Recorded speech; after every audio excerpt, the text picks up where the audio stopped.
tớ cá pô là há bọn đal mau pì mù là hai ở vậy khla bà thay ní khi bạn khơi po miếng chỉ cho để cái bạn chọc sai pì cá pô là hà chẳng nó bong ôn bà hay khi kết tha ở bong ôn mà chẳng muốn thông và hai chị còn đăng cái thà cá pô là hà nó mà đal mau pì ở vậy khla chẳng nó bà rồi còn đăng đai chẳng đăng tịch chẳng nó bà chẳng video ngày ní cứ nhom đừng mau chạy đầm lấy cho bong ôn ở kia thà tớ cá pô là hà nó cứ bọn đal mau pì mù là hai ở vậy bà hai rô sành nhà cầm rạch sra cầm rạch mặt xôm cầm rạch thôn thôn này cá pô là hà nó miên ở vậy khla bà có đôi chi ở trong trái cây nó cứ vị thiên là cá pía cá pô là ha nó tại vì thật phơi mất đầm bay oi cá nhâm mà ha rồi còn cá phơi là ha chấm ăn là ha bao giờ nó miên tập tiếp ở việc pô chẳng á bong ôn bà tỏ ấy lứ complete bong ôn chui xe video này từ cán này được tới vậy bạn khơi phong bà dương từ tạm đám video là bọc nhóm từ ở đôi từ bà dương châu sầm núi ti mui bà tá cá pô là ha bạn đa mau pi mu là hai ở vậy khla bàចំណុចទី1ការពលអាហារគឺបណ្ដាលមកពីបាក់តេរីដែលមាននៅក្នុងអាហារបងប្អូនបាទអញ្ចឹងពពួកបាក់តេរីគឺវាមានច្រើនប្រភេទមានឈ្មោះច្រើនអញ្ចឹងបងប្អូនបាទអញ្ចឹងនៅក្នុងអាហារវាអាចកាត់បាក់តេរីនឹងបានច្រើនអញ្ចឹងកាលណាដែលយើងសម្អាតអាហារនឹងបានត្រឹមត្រូវវាធ្វើឲ្យបាក់តេរីនឹងអត់ងាប់ទេយើងញ៉ាំទៅពុលបានដែរបាទហ្នឹងហើយចំណុចទី2បាទចំណុចទី2នេះគឺវីរុសនៅក្នុងអាហារបាទវីរុសហ្នឹងក៏វាមិនខុសពីបាក់តេរីប្រហែលដែរបាទគាត់ថាវាបំលែងមេរោគនឹងផ្សេងគ្នាពីបាក់តេរីអញ្ចឹងទៅបាទហើយអតិពលនៃការពុលរបស់វានឹងក៏ផ្សេងគ្នាដែរបាទអញ្ចឹងវីរុសនៃបាក់តេរីហ្នឹងគឺវាម្យ៉ាងម្នាក់បាទហ្នឹងហើយចំណុចទី3បាទតាក់ទងទៅនឹងប៉ារ៉ាស៊ីតនៅក្នុងអាហារបាទអញ្ចឹងក្នុងអាហារមួយចំនួនក៏មានប៉ារ៉ាស៊ីតដែរបងប្អូនបាទប៉ារ៉ាស៊ីតខ្លះវាធ្វើឲ្យយើងញ៉ាំភ្លាមពុលភ្លាមឬក៏រយៈពេល2ថ្ងៃពុលក៏មានបាទហើយប៉ារ៉ាស៊ីតខ្លះទៀតគឺវាអត់តាន់ពុលភ្លាមទេបាទវាទៅបង្ករោគនៅក្នុងកាពះក្នុងពោះវៀនរបស់យើងវាអាចរស់នៅក្នុងហ្នឹងហើយវាធ្វើឲ្យយើងមានជំងឺរ៉ាំរ៉ៃបានផងដែរបាទចំណុចទី4បាទថ្នាំសម្រាប់សត្វល្អិតនិងសារធាតុគីមីផ្សេងបាទដែលគេបាញ់ទៅលើបន្លែហ្នឹងដើម្បីកម្ចាត់សត្វល្អិតផ្សេងអញ្ចឹងបងប្អូនបាទអញ្ចឹងសារធាតុគីមីហ្នឹងគឺវាមានច្រើនប្រភេទបាទទៅតាមកសិករឬក៏អ្នកដែលដាំបន្លែហ្នឹងដាំផ្លែឈើហ្នឹងគាត់បានបាញ់ទៅលើហ្នឹងដើម្បីបង្ការសត្វល្អិតបង្ការដង្កូវបង្ការបញ្ហាជំងឺអីផ្សេងនៅលើបន្លែហ្នឹងនៅលើផ្លែឈើហ្នឹងបាទអញ្ចឹងអាសារធាតុគីមីហើយនិងសារធាតុថ្នាំសម្រាប់សត្វល្អិតហ្នឹងក៏ធ្វើឲ្យបងប្អូនពុលអាហារបានផងដែរបាទចំណុចទី5បាទសារធាតុគីមីរក្សាទុកបន្លែត្រីសាច់របស់អ្នកហ្នឹងគឺឲ្យបានយូរបាទនេះថាគឺជាថ្នាំដែលទុកឲ្យបានយូរកុំឲ្យវាងាយខូចងាយរលួយបាទងាយផ្អូមងាយជូរងាយដុះផ្សិតអីចឹងទៅបាទអញ្ចឹងអាការប្រើប្រាស់ថ្នាំសារធាតុគីមីទាំងអស់ហ្នឹងទៅលើបន្លែរក្សាទុកហ្នឹងក៏អាចធ្វើឲ្យបងប្អូនពុលឬក៏កើតទៅជាជំងឺកាពះជំងឺមហារីកជំងឺពោះវៀនអីទៅថ្ងៃក្រោយបានផងដែរបាទចំណុចហ្នឹងសំខាន់ដែរបាទចំណុចទី6បាទចំណុចទី6នេះគឺពពួកផ្សិតដែលបណ្ដាលឲ្យពុលនិងកើតជំងឺផ្សេងបាទផ្សិតហ្នឹងមានដូចជាអីខ្លះបាទដូចជាផ្សិតនៅក្នុងអាហារនៅក្នុងនំក្នុងអីចឹងដែលយើងញ៉ាំទៅយើងទុកយូរវាហួសការកំណត់ហូរដុលេឬក៏យើងរក្សាទុកម្ហូបហ្នឹងមិនបានត្រឹមត្រូវគឺវាមានផ្សិតទុយដោះឬក៏ផ្សិតដោះមកពេលដែលយើងឃើញដូចបាយផ្អូមអីចឹងបាទអញ្ចឹងអាផ្សិតអស់ហ្នឹងនៅពេលខ្លះម្ហូបខ្លះយើងមើលអត់ឃើញទេវាទុយយើងអត់ដឹងថាវាមានផ្សិតអត់ទេប៉ុន្តែវាមានបាទអញ្ចឹងបើរាងកាយយើងចុះខ្សោយអង្គទីកយើងខ្សោយធ្វើឲ្យយើងធ្វើទុកបើយើងខ្លាំងទៅមិនសូវអីទេបាទអញ្ចឹងអាផ្សិតហ្នឹងក៏អាចធ្វើឲ្យពុលបានផងដែរបាទចំណុចទី1ដល់ចំណុចទី6ដែលខ្ញុំបានចែករំលែកទៅដល់បងប្អូនទាំងអស់គ្នាអំបញ្ញមិញនេះបាទគឺវាជាបញ្ហានិងមូលហេតុដែលធ្វើឲ្យបងប្អូនពុលអាហារបាទអញ្ចឹងឡើយហ្នឹងបងប្អូនត្រូវកត់សម្គាល់ទាំងអស់គ្នាបាទសំណួរទី2តើរោគសញ្ញានៃការពុលអាហារមានអ្វីខ្លះបាទរោគសញ្ញាកម្រិតស្រាលនិងកម្រិតមធ្យមនៃការពុលអាហារគឺបាទចំណុចទី1ក្អួតបាទចំណុចទី2ធ្វើឲ្យបងប្អូនចង្អោរបាទចំណុចទី3ធ្វើឲ្យបងប្អូនឈឺពោះបាទឈឺក្នុងពោះអីចឹងណាបាទចំណុចទី4បាទមានអាការៈរាគរូសបាទរាគរូសហ្នឹងគឺមានរាគរូសដូចជារាគមូលបាទន័យថារាគមានសបោនៅក្នុងលាមកឬក៏លាមកខ្លះទៀតរាគមកមានឈាមនៅក្នុងលាមកបានផងដែរបាទចំណុចទី5បាទមានអាការៈរមូលក្រពើចុកចាប់សាច់ដុំរមូលសាច់ដុំអីចឹងបាទហ្នឹងក៏ជាបញ្ហាពុលដែរហើយចំណុចទី6គឺមានអាការៈគ្រុនបាទអញ្ចឹងកាលណាដែលញ៉ាំអាហារហើយធ្វើឲ្យយើងគ្រុនស្ទិញអត់ស្រួលខ្លួនអីចឹងអាហ្នឹងក៏ជាការពុលអាហារដែរបាទចំណុចទី7បាទគឺធ្វើឲ្យយើងមានអាការៈឈឺក្បាលទុកឈឺក្បាលអត់បាត់អីចឹងបាទឈឺក្បាលយូរអញ្ចឹងទៅបាទហើយចំណុចទី8គឺបងប្អូនមានការក្តៅខ្លួនលើសពី38អង្សាឬក៏ចាប់ពី38អង្សាឡើងទៅបាទអញ្ចឹងក្រោយពីញ៉ាំអាហារហើយគឺយើងក្តៅខ្លួនអត់ឈប់អីអញ្ចឹងបាទហ្នឹងក៏ជាការពុលអាហារដែរបាទចំណុចទី9បាទមានអារម្មណ៍ថាមិនស្រួលខ្លួនដូចជាអស់កម្លាំងញាក់ឬក៏ការឈឺចុកចាប់អីផ្សេងអញ្ចឹងបាទអញ្ចឹងអាហ្នឹងក៏ជាអាការៈពុលអាហារដែរយើងចូលទៅចំណុចមួយទៀតតាក់ទងទៅនឹងរោគសញ្ញានៃការពុលអាហារកម្រិតធ្ងន់ធ្ងរបាទអញ្ចឹងតើការពុលអាហារកម្រិតធ្ងន់ធ្ងរនេះវាមានរោគសញ្ញាអ្វីខ្លះបាទអញ្ចឹងទៅតាមដានទាំងអស់គ្នាដូចតទៅបាទទី1បាទការមើលមិនច្បាស់ឬក៏ស្វាំងភ្នែកសពិចសពិលបែកអំពិលអំពែកបាទភ្នែកទាំងសងខាងគឺមើលលេងដឹងស្អីចឹងបាទហ្នឹងជាបញ្ហាធ្ងន់ធ្ងរបាទទី2បាទឈឺក្បាលខ្លាំងរហូតដល់ថ្នាក់ធ្ងរឬក៏ស្រែករហូតដល់ថ្នាក់ទ្រាំអត់បានអញ្ចឹងបងប្អូនបាទហ្នឹងក៏ជាបញ្ហាធ្ងន់ធ្ងរដែរបាទទី3បាទបាត់បង់ចលនាអវយវៈផ្សេងនៅក្នុងរាងកាយរបស់អ្នកបាទដូចជាអត់អាចកម្រើកដៃជើងបានបាទដូចជាមិនអាចហាមាត់និយាយអីបានបាទលេងស្ដាប់ឮអីចឹងបងប្អូនបាទអញ្ចឹងអាហ្នឹងក៏ជាបញ្ហាធ្ងន់ធ្ងរនៃការពុលអាហារដែរបាទទី4បាទបញ្ហាជាមួយនឹងការលេបអាហារឬក៏ការផឹកទឹកបាទន័យថានៅពេលដែលបងប្អូនពុលអាហារហើយក្រោយពីពុលហើយគឺវាមានអាការៈហើមបំពង់កបាទដូចថាដល់ពេលដែលយើងលេបអីទៅគឺអត់បានទេគឺទាំងស្ទះជាប់នឹងបំពង់កបង្ហើមខ្លាំងអញ្ចឹងបងប្អូនបាទហ្នឹងក៏ជាការពុលអាហារធ្ងន់ធ្ងរដែរណាបាទចំណុចទី5បាទមានអាការៈរមាស់ស្បែកឬក៏ស្ពឹកនៅលើស្បែកបាទន័យថាស្បែកហ្នឹងគឺមានរមាស់អត់ឈប់បាទគឺអត់ឈប់រមាស់ពេញខ្លួនពិបាកទ្រាំហើយបាទប៉ុន្តែស្បែកហ្នឹងគឺអត់ស្ពឹកបាទន័យថាអត់ដឹងការឈឺចាប់អ្វីទាំងអស់បាទហ្នឹងលេងដឹង នៅលើស្បែកហ្នឹងបាទហ្នឹងក៏ជាបញ្ហាធ្ងន់ធ្ងរដែរណាបាទចំណុចទី6បាទតាក់ទងទៅនឹងការអស់កម្លាំងទុនខ្សោយលេងធ្វើអ្វីបានទាំងអស់លេងដើរលេងអង្គុយសំបីតាធ្វើអ្វីខ្លួនឯងក៏ធ្វើអត់កើតបាទគឺខ្សោយតែម្ដងបាទហ្នឹងក៏ជារោគសញ្ញានៃការពុលអាហារធ្ងន់ធ្ងរដែរចំណុចទី7បាទគឺការផ្លាស់ប្ដូរសម្លេងបាទបើន័យថាបន្ទាប់ពីគាត់ពុលអាហារហ្នឹងហើយបាទគឺគាត់និយាយអត់រួចសម្លេងស្អកនិយាយមិនចេញឬក៏ប្រែសម្លេងធំទៅជាសម្លេងទូចសម្លេងទូចទៅជាសម្លេងធំបាទសម្លេងបែកអីចឹងទៅគឺបាទពេលហ្នឹងគឺធ្វើឲ្យមានបញ្ហាដល់កំពង់សម្លេងរបស់គាត់ទៀតបាទអញ្ចឹងអាការផ្លាស់ប្ដូរសម្លេងហ្នឹងក៏ជាការពុលអាហារបែបធ្ងន់ធ្ងរដែរបាទចំណុចទី8បាទថប់ដង្ហើមឬក៏ដង្ហក់បាទបើន័យថានៅពេលដែលគាត់ក្រោយគាត់ពុលអាហារអញ្ចឹងគឺគាត់មានអាការៈថប់ដង្ហើមដកមិនរួចបាទអាប់ភ្នែអញ្ចឹងទៅឬក៏ dyspnea ដង្ហើមមកគាត់ទៅឬក៏ដង្ហក់ខ្យល់ដកចង្កាមន់អញ្ចឹងបងប្អូនបាទហ្នឹងគឺជាការពុលអាហារបែបធ្ងន់ធ្ងរបាទចំណុចទី9បាទក្រោយពីគាត់ពុលអាហារហើយគឺគាត់គ្មានទឹកនោមឬក៏អត់នោមសោះតែម្ដងបងប្អូនបាទអញ្ចឹងអាហ្នឹងក៏ជាបញ្ហាដែរបងប្អូនបាទធម្មតារាងកាយរបស់យើងត្រូវមានទឹកនោមចេញមកបាទវាច្រោះពីតម្រងនោមតក់រហូតដល់ក្នុងប្លោកនោមមានទឹកនោមហើយឈឺនោមត្រូវតែនោមបាទប៉ុន្តែអត់មានទឹកនោមចេញមកសោះបាទន័យថាទាំងអវយវៈក្នុងរាងកាយណាមួយអញ្ចឹងធ្វើឲ្យអត់មានទឹកនោមអញ្ចឹងបាទអាហ្នឹងក៏ជាបញ្ហាធ្ងន់ធ្ងរហើយបាទចំណុចទី10បាទក្រោយពីការពុលអាហារហើយគឺសន្លប់បាត់បង់ស្មារតីលេងដឹងខ្លួនតែម្ដងបាទហ្នឹងគឺជាការពុលបែបធ្ងន់ធ្ងរបាទចំណុចទី11បាទចំណុចទី11នេះគឺលាមកខ្មៅមានឈាមមកច្រើនបាទឬក៏មានទឹករំអិលមកច្រើនហូរចប់ជានិច្ចអីចឹងទៅបាទហ្នឹងគឺជាបញ្ហាធ្ងន់ធ្ងរនៃការពុលអាហារបាទទី12បាទមានអាការៈរាករូសយូរជាង1ថ្ងៃបាទបើន័យថាក្នុង24ម៉ោងហ្នឹងគាត់រាកអត់ឈប់រាកលើសហ្នឹងទៀតស្អែកឡើងក៏នៅតែរាកអត់ឈប់ចឹងបងប្អូនបាទអញ្ចឹងគឺធ្វើឲ្យគាត់ហ្នឹងអាចនឹងខ្សោះបាត់បង់ជាតិទឹកក្នុងខ្លួនអាចរហូតដល់សុកបាទន័យថាដល់សន្លប់ដល់សន្លឹមបាទឬក៏អាចបាត់បង់ជីវិតបានណាបាទអញ្ចឹងកន្លែងហ្នឹងក៏ជារោគសញ្ញាធ្ងន់ធ្ងរនៃការពុលអាហារដែរបាទបើសិនជារាកយូរជាង1ថ្ងៃអត់ឈប់ទេអាហ្នឹងប្រយ័ត្នប្រយែងបងប្អូនបាទចំណុចទី13បាទការឈឺចុកចាប់នៅក្រពះធ្ងន់ធ្ងរឬក៏ការឈឺចុកចាប់នៅរន្ធគូតធ្ងន់ធ្ងរបាទអញ្ចឹងបើសិនបងប្អូនញ៉ាំអាហារហើយមានអាការៈទាំងអស់ហ្នឹងបាទអញ្ចឹងបងប្អូនត្រូវតែប្រយ័ត្នប្រយែងហើយឆាប់ទៅមន្ទីរពេទ្យជាបន្ទាន់បាទចំណុចទី14បាទគឺមានអាការៈស្រេកទឹកខ្លាំងបាទបងប្អូនបាទគឺគាត់ដឹងតែពីផឹកទឹកគាត់ស្រេកទឹករហូតផឹកមិនក៏អត់ឆ្អែតផឹកមិនក៏អត់គ្រប់បាទអញ្ចឹងអាហ្នឹងក៏ជាបញ្ហានៃការពុលអាហារធ្ងន់ធ្ងរដែរបាទចំណុចទី15បាទការរវើរវាយវង្វេងវង្វាន់លេង control អារម្មណ៍លេងគ្រប់គ្រងខ្លួនឯងបានបាទក្រោយពីគាត់ពុលអាហារបាទហ្នឹងក៏ជាអាការៈធ្ងន់ធ្ងរហើយបាទប្រយ័ត្នប្រយែងឆាប់យកគាត់ទៅមន្ទីរពេទ្យបាទបើមិនជាមានករណីអញ្ចឹងកើតឡើងបាទចំណុចទី1ដល់ចំណុចទី15ដែលខ្ញុំបានរៀបរាប់បំបញ្ញមិញនេះបាទគឺជាការពុលអាហារបែបធ្ងន់ធ្ងរបាទអញ្ចឹងបើសិនជាបងប្អូនមានសាច់ញាតិឬក៏កូនចៅបងប្អូនណាដែលគាត់ពុលអាហារអញ្ចឹងធ្ងន់ធ្ងរឆាប់រស់រាន់បញ្ជូនគាត់ទៅមន្ទីរពេទ្យកុំទុកយូរបាទអាចបាត់បង់ជីវិតបានបាទចំណុចហ្នឹងសំណួរចុងក្រោយតើយើងមានវិធីសាស្ត្រឬក៏វិធានការបែបណាដើម្បីជៀសវាងការពុលអាហារឬក៏បង្ការការពុលអាហារទាំងអស់នេះបាទអញ្ចឹងតែយើងត្រូវធ្វើមិនអញ្ចឹងដើម្បីកុំឲ្យវាពុលអញ្ចឹងបាទយើងប្រយ័ត្នប្រយែងបែបណាអញ្ចឹងទៅបាទតោះឥឡូវទៅតាមដានពីវិធានការមួយរបស់ខ្ញុំទាំងអស់គ្នាដូចតទៅបាទចំណុចទី1បាទលាងសម្អាតដៃរបស់អ្នកជាមួយសាប៊ូកម្ចាត់មេរោគនិងបាញ់អាល់កុលសម្រាប់មេរោគនៅលើដៃរបស់អ្នកមុនពេលអ្នករៀបចំចម្អិនអាហារកំឡុងពេលចម្អិនអាហារនិងក្រោយពេលចម្អិនអាហារបាទអញ្ចឹងអាហារគឺយើងត្រូវតែធ្វើបែបហ្នឹងដើម្បីឲ្យវាបាទល្អគ្មានមេរោគឆ្លងពីដៃរបស់យើងទៅអាហារដែរបាទចំណុចទី2បាទលាងសម្អាតដៃជាមួយសាប៊ូកម្ចាត់មេរោគនិងអាល់កុលសម្រាប់មេរោគមុនពេលអ្នកទាំងអស់គ្នាចាប់កាន់អាហារបរិភោគឬក៏មុនពេលទទួលទានអាហារផ្សេងៗបាទចំណុចទី3បាទលាងសម្អាតដៃរបស់អ្នកជាមួយសាប៊ូកម្ចាត់មេរោគនិងអាល់កុលសម្រាប់មេរោគបាទក្រោយពេលអ្នកចេញពីបង្គន់ឬក៏បន្ទប់ទឹកបាទអញ្ចឹងកន្លែងហ្នឹងជារឿងដែលសំខាន់ដែរបងប្អូនបាទអញ្ចឹងត្រូវតែប្រយ័ត្នប្រយែងហើយលាងឲ្យបានស្អាតគ្រប់ពេលទៅគឺវាបង្ការហានិភ័យការគ្រោះថ្នាក់នៃការពុលអាហារបានផងដែរបាទចំណុចទី4បាទរាល់ពេលដែលបងប្អូនទិញអាហារវិចខ្ចប់អាហារកញ្ចប់អាហារកំប៉ុងភេសជ្ជៈកំប៉ុងបាទអាហារផ្សេងៗអីហ្នឹងបាទអញ្ចឹងបងប្អូនត្រូវតែមើលការបរិច្ឆេទថ្ងៃផលិតនិងថ្ងៃផុតកំណត់ឲ្យបានច្បាស់លាស់បាទបើសិនបើគៀក delay បាទគៀកការផុតកំណត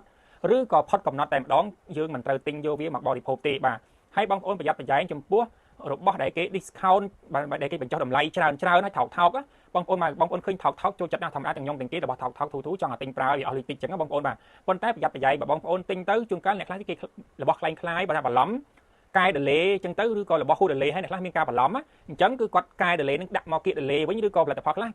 ហួស delay តែម្ដងបាទអញ្ចឹងទៅយកមកលក់ទៀតហើយបងប្អូនខ្មែរយើងចំណេះដឹងគាត់នៅមានកម្រិតអ្នកខ្លះនៅមានកម្រិតអញ្ចឹងគឺគាត់ទិញរបស់ថោកហ្នឹងយកមកប្រើបាទធ្វើឲ្យពុលសុខភាពធ្វើឲ្យពុលរាងកាយរបស់គាត់ខូចសុខភាពទៅថ្ងៃក្រោយបានផងដែរបាទកន្លែងហ្នឹងប្រយ័ត្នប្រយែងបាទចំណុចទី5បាទវិធីសាស្ត្រលាងសម្អាតបន្លែផ្លែឈើដើម្បីកម្ចាត់សារធាតុគីមីនិងមេរោគផ្សេងៗនៅក្នុងបន្លែផ្លែឈើរបស់អ្នកមុនពេលអ្នកយកវាទៅធ្វើម្ហូបបាទអញ្ចឹងទីដំបូងនេះគឺយើងត្រូវប្រើប្រាស់ទឹកបងប្អូនបាទគឺយើងយកបន្លែផ្លែឈើហ្នឹងត្រាំទឹកក្នុងទឹកហ្នឹងឲ្យបានល្អបន្តិចសិនទៅត្រាំឲ្យរៀងរីកសិនទៅបាទបន្ទាប់មកបងប្អូនយកផ្ទះបងប្អូនដែលមានក្បាលរ៉ូម៉ាណេទឹកអញ្ចឹងបងប្អូនយកក្បាលរ៉ូម៉ាណេទឹកហ្នឹងបាទលាងបន្លែហ្នឹងម្ដងមួយដូចជាសាឡាត់ស្ពៃអញ្ចឹងគឺបើកស្លឹកវាលាងប្រហូរទៅបាទបន្ទាប់យើងត្រាំហើយបងប្អូនមិនមែនយើងត្រាំហើយយើងកញ្ជោកយកមកញ៉ាំភ្លាមទេបាទហ្នឹងគឺអត់ល្អទេបាទមេរោគហើយនឹងដីនឹងពពួកប៉ារ៉ាស៊ីតគឺវាអត់ទៅអស់ទេបាទអញ្ចឹងពេលដែលបងប្អូនលាងគឺបងប្អូនត្រូវត្រាំទឹកវាសិនបាទបន្ទាប់មកចាំបងប្អូនស្រង់ពីទឹកហ្នឹងហើយបងប្អូនយកវាទៅលាងជាមួយនឹងទឹកក្បាលរ៉ូម៉ាណេដែលថា run water បាទទឹកដែលហូរបងប្អូនបាទអញ្ចឹងបងប្អូនដាក់វាលាងនឹងក្បាលរ៉ូម៉ាណេហ្នឹងឲ្យស្អាតហើយបាទអញ្ចឹងទៅគឺ បាទម្ដងមកស្លាប់ដល់ចាំបងប្អូនយកវាមកញ៉ាំអាហ្នឹងគឺវាសុវត្ថិភាពបាទហើយមួយទៀតហ្នឹងគឺបងប្អូនអាចប្រើទឹកអំបិលសម្រាប់លាងបន្លែផ្លែឈើក៏បានដែរបាទទឹកអំបិលឬក៏ទឹកខ្មេះបាទទឹកខ្មេះក៏អាចប្រើលាងបន្លែផ្លែឈើដើម្បីកម្ចាត់សារធាតុគីមីនិងមេរោគបានផងហើយមួយទៀតនេះគឺនៅប្រទេសខាងអឺរ៉ុបខាងអាមេរិកអីក៏គេមានប្រើបងប្អូនបាទតាក់ទងទៅនឹងការប្រើប្រាស់ម៉ាស៊ីនអ៊ុលត្រាសូនិកបាទសម្រាប់ត្រាំបន្លែផ្លែឈើនឹងកម្ចាត់មេរោគបាក់តេរីនឹងម៉ាស៊ីនហ្នឹងគឺវាអូតូបងគឺយើងត្រាំបន្លែទៅគឺវាជួយបាទស្រូបទាញសារធាតុគីមីនិងប៉ារ៉ាស៊ីតនឹងចេញពីបន្លែនឹងបានណាបងប្អូនបាទដែលគេហៅថាSonic Shark បាទហ្នឹងគឺបានន័យថាគឺការត្រាំបន្លែទៅក្នុងម៉ាស៊ីនហ្នឹងដើម្បីជំរះសារធាតុគីមីនិងពពួកបាក់តេរីវីរុសមីក្រូបឬក៏ប៉ារ៉ាស៊ីតនៅក្នុងបន្លែនឹងបានផងដែរបាទចំណុចទី6បាទធ្វើការញែកសាច់ឆៅដូចជាសាច់ជ្រូកសាច់គោសាច់មាន់សាច់ត្រីគ្រឿងសមុទ្រឬក៏ពងទាបាទយើងត្រូវញែកឲ្យដាច់ពីគ្នាបានន័យថាយើងត្រូវហាន់វាហើយយើងដាក់ចានផ្សេងអញ្ចឹងណាបងប្អូនយើងកុំដាក់វាចូលគ្នាជាមួយនឹងបន្លែជាមួយនឹងគ្រឿងផ្សំដទៃទៀតបាទអញ្ចឹងបងប្អូនតែងតែឃើញណាដែលគេបង្ហោះក្នុង Facebook ឬក៏បងប្អូនខ្លះគាត់បានធ្វើឲ្យបាទគឺគាត់ធ្វើម្ហូបមួយមុខហ្នឹងគឺគាត់ដាក់បន្លែនៅចំហៀងទៅក្នុងចានមួយទៅបាទសាច់ចប់នឹងបន្លែនឹងមួយចានទៅបាទមានគ្រឿងបុកគ្រឿងស្លមានគ្រឿងទេសផ្សេងៗដាក់នៅក្នុងនឹងតែម្ដងអញ្ចឹងបងប្អូនបាទអញ្ចឹងនៅពេលដែលបងប្អូនដាក់ចូលគ្នាអញ្ចឹងបងប្អូនដឹងមិនអត់បានវិពុលបាទបើសិនជាក្នុងនឹងមានអាមួយណាពុលគឺវិពុលទាំងអស់នៅក្នុងនឹងហ្មងបាទហើយមួយទៀតបើសិនបើបងប្អូនដាក់អមថាបងប្អូនបងសាច់មុនហើយបងបន្លែតាមក្រោយអញ្ចឹងបាទអញ្ចឹងនៅពេលដែលបងប្អូនបងសាច់បងបន្លែចូលទៅបាទគឺវាអា balance នៃការចំអិនហ្នឹងគឺខុកហ្នឹងគឺវាអត់ឆ្អិនសពទេបាទអញ្ចឹងគឺវាធ្វើឲ្យអាមេរោគបាក់តេរីហ្នឹងវាអត់ឆ្អិនសពទេបាទអញ្ចឹងក៏អាចពុលបានផងដែរបាទចំពោះចំណុចទី6នេះបាទអញ្ចឹងមិនថាបងប្អូនអ្នកដែលធ្វើម្ហូបតាមផ្ទះបាទអ្នកធ្វើម្ហូបលក់តាមផ្លូវតាមផ្សារឬក៏អ្នកដែលធ្វើម្ហូបតាម restaurant តាមហាងអីភោជនីយដ្ឋាននេះទេបាទអញ្ចឹងចំណុចហ្នឹងគឺបងប្អូនកុំដាក់សាច់បន្លែចូលគ្នាបាទបងប្អូនត្រូវមានចានផ្សេងៗគ្នារំលែកដាក់ទៅហើយបងប្អូនលាងសម្អាតវាបានត្រឹមត្រូវទៅអាហ្នឹងក៏វាបង្ការការពុលអាហារហ្នឹងបានច្រើនភាគរយផងដែរបាទចំណុចទី7បាទធ្វើការចម្អិនអាហារឲ្យបានឆ្អិនល្អក្នុងកម្ដៅសមរម្យល្មមឆ្អិនល្អហ្នឹងគឺដើម្បីកម្ចាត់ពពួកបាក់តេរីវីរុសមីក្រូបប៉ារ៉ាស៊ីតផ្សេងៗបាទដែលអាចបង្កគ្រោះថ្នាក់ធ្វើឲ្យពុលបានអញ្ចឹងបាទអញ្ចឹងយើងត្រូវចម្អិនអាហារឲ្យបានឆ្អិនល្អបាទយើងឃើញហើយ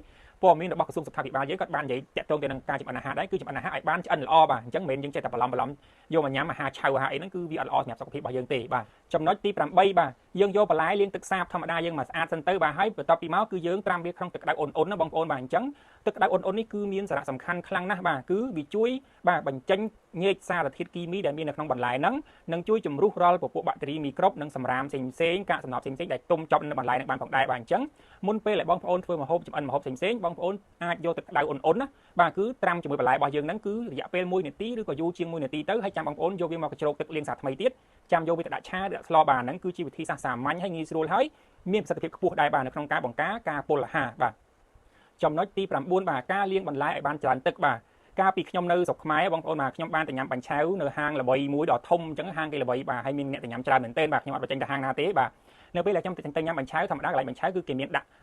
់កូនកធុងទូចមួយចេះមកកូនចានមួយចេះមកហើយមានក្បាច់មួយឆ្មាមកឲ្យយើងលាងដៃអញ្ចឹងមុននឹងយើងញ៉ាំបាញ់ឆៅកន្លែងគេអញ្ចឹងបាទមើលទៅវាអនាម័យបាទអញ្ចឹងគឺវាល្អដែរហើយបាទប៉ុន្តែនៅពេលដែលខ្ញុំញ៉ាំបាញ់ឆៅនេះបានប្រហែលជាពាក់កណ្ដាលបាទខ្ញុំបន្លែគេនិយាយសម្ដៅទៅលើបន្លែបាទជាពិសេសគឺសាឡាត់ហើយនឹងអាត្រួយដូចស្បៃរឿងអញ្ចឹងបងប្អូនបាទខ្ញុំញ៉ាំស្រាប់តែបើកមកបងប្អូនអើយបាទកាក់ផុកកាក់ដីហ្នឹងដឹងតែគេកញ្ជ្រោកលាងមិនទេបងប្អូនលាងអត់ស្អាតបាទហើយញ៉ាំអស់ចិត្តពាក់កណ្ដាលហើយបានកលេចឃើញមានកាក់ដីកាក់សំណល់ឡើងនៅពេញស្លឹកសាឡាត់ហើយនឹងស្លឹកស្បៀងផ្កាស្បៃរឿងហ្នឹងបងប្អូនបាទអញ្ចឹង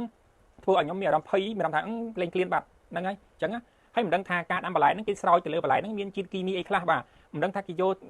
លីមួកឬក៏យកជីអ្វីផ្សេងៗដែលយើងអត់ដឹងទៅស្រោចលើបន្លែហ្នឹងបាទអញ្ចឹងអាកាក់ខ្មៅកាក់ដីកាក់ផុកអីហ្នឹងនៅលើបន្លែហ្នឹងគឺមានទុំនៅហ្នឹងបាទអញ្ចឹងនៅពេលដែលខ្ញុំទៅញ៉ាំអញ្ចឹងគឺខ្ញុំអស់អារម្មណ៍ញ៉ាំបាទខ្ញុំមិនមែនថាខ្ញុំខ្ពើមអីទេណាបងប្អូនបាទគឺវាអត់មានអនាម័យអញ្ចឹងធ្វើឲ្យខ្ញុំនឹងព្រួយបារម្ភចំពោះសុខភាពរបស់យើងបាទយើងធម្មតាយើងទៅញ៉ាំយើងចង់ឆ្ងាញ់ហើយយើងមិនចង់មានគ្រោះថ្នាក់សុខភាពទេបាទអញ្ចឹងណាបាទកន្លែងហ្នឹងបងប្អូនជាអ្នកលក់ដូរបងប្អូនត្រូវតែប្រុងប្រយ័ត្នឲ្យធ្វើឲ្យបានល្អមានអនាម័យបាទសូមផ្ដាំផ្ញើទៅបងប្អូនបាទមិនថាបងប្អូនអ្នកលក់បាយម្ហូបតាមហាងបាទអ្នកលក់បាយម្ហូបតាមផ្លូវតាមថ្នល់តាមផ្សារបាទឬក៏តាមហាងដូចខ្ញុំនិយាយបាញ់មិញអញ្ចឹងបាទអញ្ចឹងបងប្អូនត្រូវតែសម្អាតបន្លែហ្នឹងឲ្យស្អាតបាទដើម្បីបង្ការការប៉ះពាល់ដល់អតិថិជនដែលគេទិញនៅកន្លែងបងប្អូនណាបាទបងប្អូនបើបងប្អូនគិតថាចេះអូយសម្អាតអីពេកឯងរិះថាំទឹកខ្លាចអស់ទឹកច្រើនអាចអស់អញ្ចឹងបាទហ្នឹងគឺវាអត់ល្អសម្រាប់សុខភាពទេបាទខ្ញុំទទួលស្គាល់ថាលាងច្រើនវាអស់ទឹកច្រើនមែនបាទហើយចំណាយពេលវេលាច្រើនប៉ុន្តែបើបងប្អូនកញ្ជ្រោកលើបងប្អូនបាទខ្ញុំថាឃើញបងប្អូនបើមិនបងប្អូនកញ្ជ្រោកលើភ្លាមបាទអញ្ចឹងហើយអាដីអាកាសស្អីផ្សេងៗវាមានទៅណាវានៅតែទុំជាប់ហ្នឹងហើយអ្នកញ៉ាំចិត្តតែញ៉ាំទៅថ្ងៃហ្នឹងអ្នកញ៉ាំហ្នឹងមិនអីទេបាទ3 4 5ឆ្នាំក្រោយមហារីកកាពះមហារីកពវៀនបាទមហារីកទ្វាលាមកបាទណាមានជំងឺថ្លើមមានជំងឺវីរុសមានជំងឺអីផ្សេងពេញខ្លួនបាទអញ្ចឹងដបងថ្មីនេះគឺអត់អីទេប៉ុន្តែវាប៉ះពាល់ទៅថ្ងៃក្រោយទាំងអស់គ្នាបាទអញ្ចឹងបងប្អូនអ្នកលក់ក៏ត្រូវតែប្រយ័ត្នហើយអ្នកទិញហ្នឹងក៏ត្រូវតែប្រយ័ត្នដែរបាទកុំចេះតែញ៉ាំផ្ដេសផ្ដាសបាទសូមផ្ដាំផ្ញើទៅដល់បងប្អូនដែលចូលចិត្តដើរញ៉ាំអាហារតាមផ្សារតាមលក់អាហារតាមដងផ្លូវបាទឬក៏អាហារតាមហាងផ្សេងៗអីបាទ បងប្អូនប្រយ័ត្នប្រយែងបាទគ្មានអ្វីល្អជាងដែលយើងធ្វើចេញពីតដៃរបស់យើងអនាម័យខ្លួនយើងទេបាទយើងអនាម័យខ្លួនយើងគឺវាល្អជាងបាទពីព្រោះអីយើងដឹងហើយថាកន្លែងមួយចំនួនហ្នឹងមិនមែនទាំងអស់ទេណាបាទគឺមួយចំនួនភាគច្រើនបាទគឺនៅស្រុកខ្មែរយើងគឺកង្វះអនាម័យនឹងច្រើនណាស់បងប្អូនបាទអញ្ចឹងបងប្អូនប្រយ័ត្នប្រយែងបាទគឺកង្វះអនាម័យហ្នឹងគឺនៅតែមានហើយនៅតែច្រើនកន្លែងបាទអញ្ចឹងណាអញ្ចឹងបងប្អូនត្រូវតែប្រយ័ត្នទាំងអស់គ្នាដើម្បីសុខភាពបាទចំណុចទី10បាទរក្សាអនាម័យកម្ចាត់មេរោគបាទដូចជាធូលីបាក់តេរីផ្សិតស្លែផ្សេងៗនៅកន្លែងធ្វើម្ហូបរបស់អ្នកឬក៏ផ្ទះបាយរបស់អ្នកបាទអញ្ចឹងត្រូវតែសម្អាតវាជាប្រចាំបងប្អូនបាទខ្ញុំធ្លាប់ទៅលេងផ្ទះអ្នកខ្លះបាទគឺក៏ក្រិចណាស់ផ្ទះបាយស្មោកគ្រោកមិនដឹងជាស្អីទៅស្អីបាទអាកាបាយក៏នៅពេញនឹងបាទអាផ្សិតអាកម៉អាស្លែដោះក្រហមក៏នៅតែពេញកេមនឹងបាទសូម្បីតែកញ្ច្រែងចានហ្នឹងក៏មានផ្សិតខ្មៅដោះពេញជាកញ្ច្រែងចានហ្នឹងដែរបាទអញ្ចឹងថ្ងៃហ្នឹងគឺវាអត់ឈឺទេណាបងប្អូនបាទក្រិចយើងស្មោកគ្រោកអញ្ចឹងគឺវាអត់ឈឺថ្ងៃហ្នឹងទេបាទ4-5 ឆ្នាំក្រោយ10ឆ្នាំក្រោយទៅជំងឺអីផ្សេងកើតឡើងណាបងប្អូនបាទហើយកើតដល់ដឹងខ្លួនបាទអញ្ចឹងគឺកើតឡើងដោយសារតែអាកតាអស់ហ្នឹងដែរបាទអញ្ចឹងបើសិនជាបងប្អូនមិនបានប្រុងប្រយ័ត្នគឺវានឹងធ្វើបងប្អូនឈឺនៅថ្ងៃក្រោយបានបាទចំណុចទី11បាទលាងសម្អាតសម្ភារៈផ្ទះបាយឲ្យបានស្អាតល្អបាទដូចជាកបិតជ្រុញស្លាបព្រាចានឆ្នាំងចង្កឹះអីអញ្ចឹងបងប្អូនបាទនៅស្រុកខាងខ្ញុំរស់នៅនេះបាទគឺគេមានទឹកកម្ចាត់មេរោគត្រាំសម្ភារៈអស់ហ្នឹងបាទក្នុងមួយអាទិត្យគេត្រាំ2ដងឬក៏ត្រាំ1ដងអញ្ចឹងទៅបាទអញ្ចឹងគេត្រាំវារយៈពេល5នាទីបាទគេកូរទឹកគេចាក់សារធាតុសម្រាប់មេរោគហ្នឹងចូលក្នុងទឹកហើយគេកូរវាហើយបាទគេយកសម្ភារៈផ្ទះបាយហ្នឹងមកដាក់ត្រាំវារយៈពេលយ៉ាងតិចណាស់ក៏5នាទីដែរហើយចាំយើងលាងចម្រះចេញយើងសម្ងួតវាទៅយើងយកទៅដាក់នៅកន្លែងផ្ទះបាយតាមដំដោយទៅបាទអញ្ចឹងនៅស្រុកខ្មែរយើងក៏មានលក់ដែរបាទទឹកសម្រាប់មេរោគក្នុងសម្រាប់លាងចានលាងអីចឹងបាទគឺយើងទឹកសម្រាប់មេរោគហ្នឹងគឺយើងត្រាំចានត្រាំអីចឹងបាទនៅខ្មែរយើងក៏មានដែរគ្រាន់តែថាខ្មែរយើងភាគច្រើនគឺអត់តន់និយមប្រើអស់ហ្នឹងទេបាទចំពោះពួកខ្ញុំដែលនៅក្រៅប្រទេសអញ្ចេះគឺខ្ញុំបានប្រើទឹកអស់ហ្នឹងសម្រាប់មេរោគនៅលើចានឆ្នាំងបានល្អដែរបាទអញ្ចឹងណាអញ្ចឹងបងប្អូន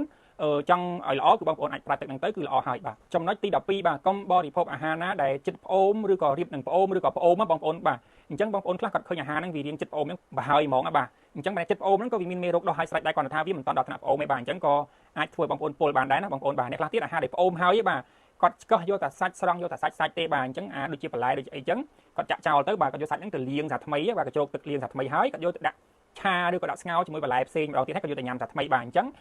សាច់ដែលផ្អូមជាមួយបន្លែចាស់ហ្នឹងហើយគឺវាផ្អូមហើយបងប្អូនបាទអញ្ចឹងបានន័យថាមានបាក់តេរីមានវីរុសមេរោគដុះនៅក្នុងហ្នឹងហើយទោះបីជាបងប្អូនយកទៅលាងយកវាទៅឆាឡើងវិញមកស្ងោរយកមកញ៉ាំឡើងវិញក៏នៅតែមានមេរោគទុំនៅក្នុងហ្នឹងអាចធ្វើបងប្អូនបាទមានគ្រោះថ្នាក់ដល់សុខភាពបានផងដែរបាទចំណុចទី13បាទចុងក្រោយគេនេះគឺរក្សាទុកថ្នាំកណ្ដុរឬក៏ថ្នាំកឡាតឲ្យមានសុវត្ថិភាពបាទនៅពេលដែលយើងធម្មតាផ្ទះបាយរបស់យើងមានកណ្ដុរមានកឡាតមានសត្វល្អិតអីចូលអញ្ចឹងបងប្អូនបាទអញ្ចឹងយើងធម្មតាយើងដាក់ចានមួយយើងដាក់ក្រោមនេះនោះអញ្ចឹងណាបាទអញ្ចឹងកាលណាយើងដាក់អស់ហ្នឹងចូលទៅពេលដែលកណ្ដុរកឡាតហ្នឹងវារត់ពេញក្នុងហ្នឹងទៅបើវាងាប់ក៏ងាប់បើវាមិនងាប់វារត់មកពេញតែចានឆ្នាំងបងប្អូននៅវាទុំលើចានឆ្នាំងបងប្អូននៅវារត់ពេញណាពេញណីអញ្ចឹងទៅហើយបងប្អូនយកចានឆ្នាំងហ្នឹងមកប្រើបាទមិនបានលាងបានអីទេអាងតែលាងស្អាតហើយមិនបានលាងឡើងវិញទេមុននឹងប្រើដាក់យកហ្មងបាទអញ្ចឹងក៏អាចធ្វើឲ្យបងប្អូនពុលពីថ្នាំសម្រាប់កឡាតឬក៏ថ្នាំសម្រាប់កដោថ្នាំសម្រាប់សត្វល្អិតផ្សេងៗនៅផ្ទះយើងបានផងដែរបាទកន្លែងហ្នឹងក៏ត្រូវតែប្រុងប្រយ័ត្នដែរបាទវីដេអូរបស់ខ្ញុំដែលតាក់ទងទៅនឹងការពុលអាហារបានមកដល់ទីបញ្ចប់ហើយបើសិនបងប្អូនមានអ្វីដែលមិនយល់ជាចម្ងល់បងប្អូនអាចទម្លាក់ comment ចូលនៅក្នុងវីដេអូនេះបានបាទខ្ញុំមានពេលទំនេរខ្ញុំនឹងចែករំលែកដល់បងប្អូនទាំងអស់គ្នាបាទសូមអរគុណបងប្អូនអរគ្នាដែលបានតាមដានទស្សនារបស់ខ្ញុំតាំងពីដើមដល់ចប់បាទជូនពរសុខសប្បាយសំណាងល្អជួបគ្នាវីដេអូក្រោយបន្តទៀតបាទ